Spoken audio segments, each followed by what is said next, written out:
First of all, I would like to thank Krysta for allowing me this opportunity to speak with you. And before we go any further, I would like to introduce myself.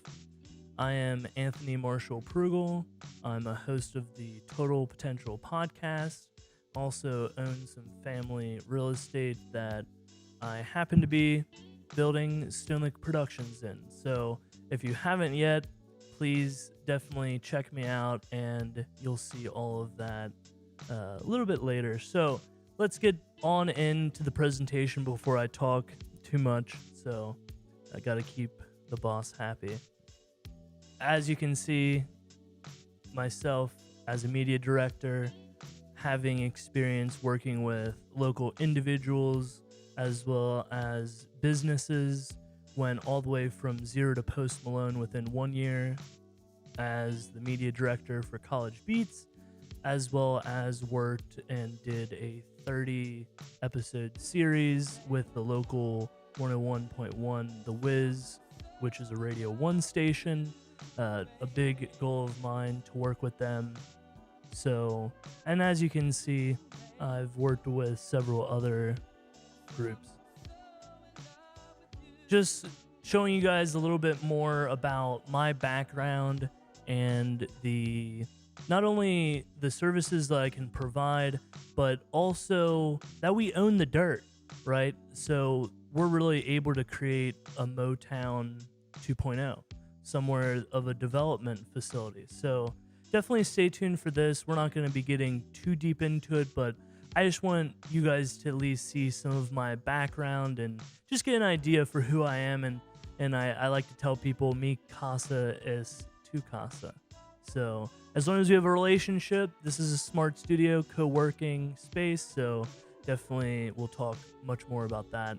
And just also going into a little bit about the equipment that I personally use and that we'll be talking about in a pro version, possibly a little bit later on, that, I'm doing a little bit of foreshadowing on. But as you can see, working with Blackmagic A10 Mini Pro, as well as a Behringer X18 mixer, which really gives us about 10 monitors and another dozen inputs. So, and it happens to be a wireless mixer, so it's really dope integration as far as Wi-Fi mixing. But we won't get too techie with you, but that's why you're here. You're here to see a little bit of my background. But without further ado, I'm going to talk about a little bit of a summary of what we're going to be talking about here. So a lot of you guys are familiar with Zoom, which is a software, as well as Sony, which is the cameras that I use, as well as different brands of lights using ring lights, which I'll be recommending a little bit later and that you'll see, as well as sound, different options as far as USBs and, the different steps that you can take to really put yourself in the position to get started making content. That is what this whole presentation is about. That a lot of you guys are more familiar with Zoom, but I use something called Ecamm Live, which it does come at a price, but you are getting 4K quality, which I can kind of show you guys before we go back to the previous slide, a little bit about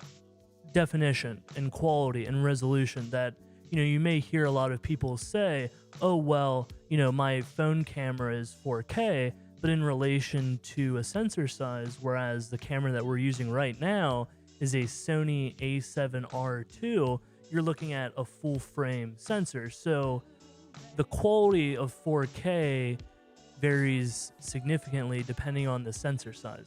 So once again, I also, using Ecamm, it produces a product that is ready to go. That whether or not you're directly live streaming to your YouTube channel, as well as being able to bring people into your live and conduct your own interviews, and just not having to do the editing process, which is where you get into Adobe and Final Cut Pro.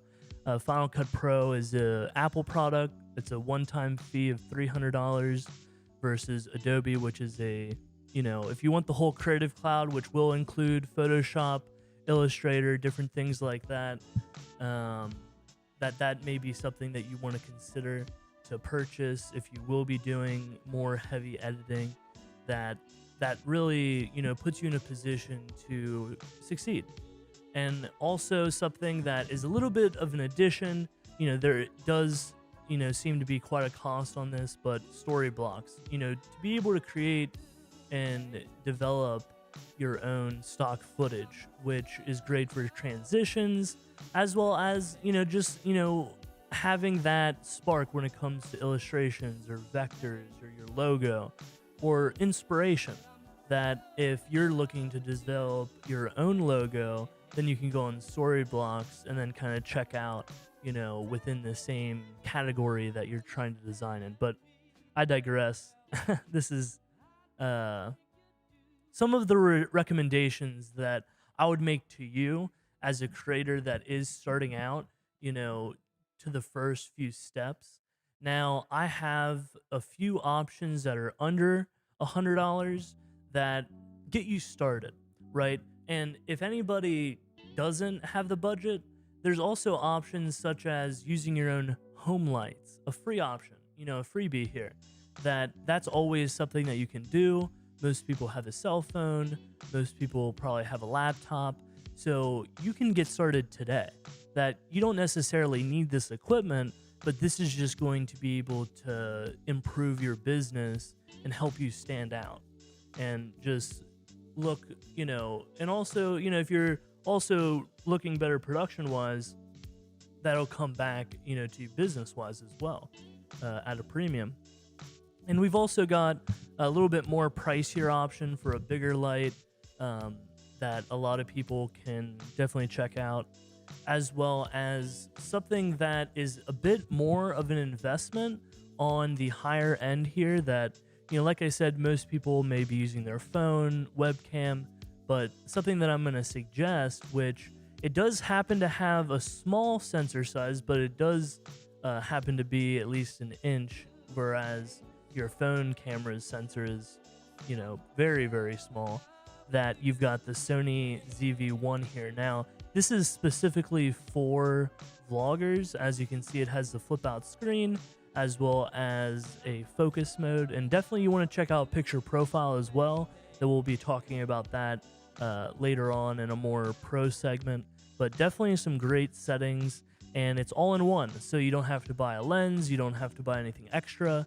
You can also plug it directly in with USB into your computer.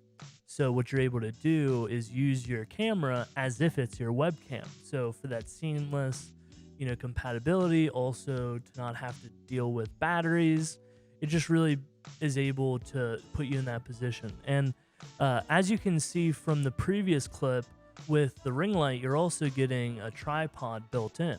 So that's also a bit of a savings that you're going to take when you do end up going for that ring light, is that it's going to also be able to provide you with a tripod.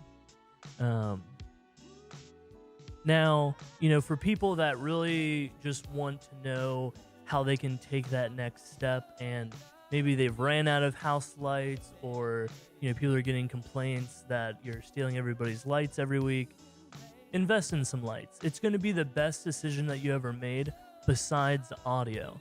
That audio is significantly important as well, but I think, being able to light yourself properly, and I think we also forgot to mention, as I'm going back now, the Shure USB mic. This is something that Krysta specifically has experience on, and I'm sure that she'll tell you a lot about it. And this is something that she has produced all of her podcast episodes with. It is a USB mic, similar to, as I can grab it right here,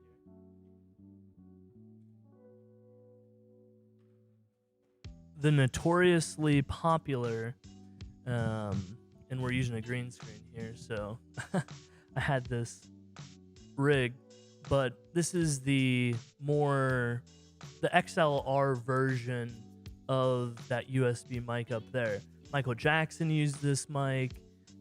Robin Quivers used this mic on the Howard Stern show. this is a notoriously quiet mic, that you would need a preamp as well as an audio processor for. Whereas when you're getting the USB, you're only looking at, $250 versus $400, and then another $200 for an interface, and another $200 for a cloud lifter or some other sort of DBX product that I personally believe in.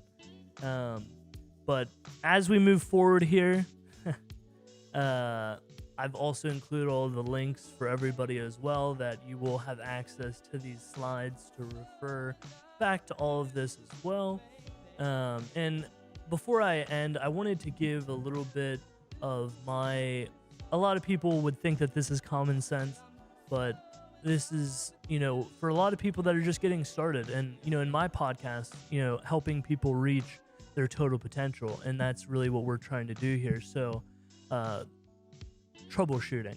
One of the first things that you can do whenever you're having an issue is restart the computer. That if your computer hasn't been restarted in a while, it could use that, right? Also making sure that you unplug any USBs or Ethernets, just cause that even when I come into the studio, I have all this equipment, I've got to plug and unplug everything myself for about 10-15 minutes while I frantically try to figure out what's wrong. Man. But this is, a bit of a test, but we've got the house lights that are making a suggestion to you about that. If this is more of a free option, something that I think a lot of people could, if they do have a phone, if they do have a laptop, at the very least, they could just steal the lights from their house, right? So moving on, there are things that are updated on your computer or in your app that I've come into my computer before and seen an app that just disappeared. It's just gone white with the check mark, right? And it's like, well, this is unbelievable. So I'd update everything, but that's just something that you have to be wary of. And so privacy, security, that if you are downloading these apps and your computer doesn't give you permission to that, you have to let it through the firewall. So that's in your privacy setting under preferences in your little Apple dot. So this is also, specifically going to be for Mac users too. So I should probably preface that in a sense. But that when you are using those house lights as well, you're going to want to bounce and diffuse and create softer lighting. That's also something that you should consider, that although you are using house lights, you should still try to diffuse the lights for sure. That's going to be able to provide a much better route to go. I'm just moving things around here. Little studio action. Another suggestion that I can make as far as sound goes is something that Joe Rogan talks to a lot of his folks about, is keeping your mouth about a fist away from the mic. Now, on my mic, I have, clipping and limiters and everything's mixed. I have a windshield here for popping. I'm not really worried about it. That if you do have yourself set up, you can be closer.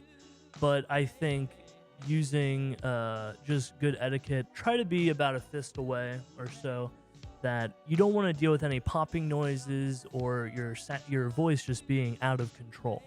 That your voice naturally, with emotions, goes up in decibels. So you always want to really keep it, like I mentioned above here, under negative 12 dB, which I know is really hard to see, but as you start recording, you'll be able to see live your audio pickups. So you'll be able to kind of be more cognizant of that. Now, this is something that I've tried to do a lot better with having monitors above the cameras. I know this will probably be hard for people that don't purchase the Sony ZV-1 to have the flip-out screen to be able to see yourself, that it is very important for politeness, for just overall respect, is to look at your camera, right? That you want to act like you're looking dead into somebody's eyes. That having that type of intimate relationship with your audience is important. And then if you're looking off over here, or that you're nervous, that if you're at dinner with somebody, you have to look at them, right? And that this is really the point of all of this, right? Is to develop an emotional connection with your audience. And I just want to, thank you guys for coming on this journey with me. This was a bit of a test. We'll see how much of it Krysta uses, but pretty sure she's going to come on with me and we're going to talk a little bit more about the business fix. So if this was something that you enjoyed and you haven't, please follow me, follow Krysta, and if you haven't yet and you don't already know, I'm Anthony Marshall. And as always, we'll see you. All right.